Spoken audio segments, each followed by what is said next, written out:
This is Samsung Galaxy M05, and today I'll show how you can format an SD card on this device. So in the beginning, you will need to launch the General Settings app. Now scroll down and select the Device Care category. Here go into the Storage section.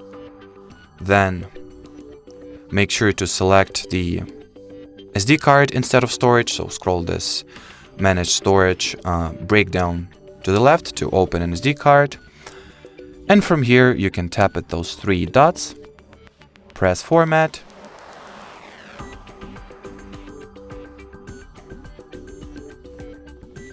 and then the dialog window should appear. Afterwards, here it is finally.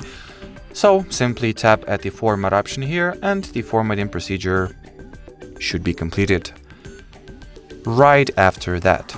And well, as far as this video goes, that'll be it. So thanks for watching and bye bye.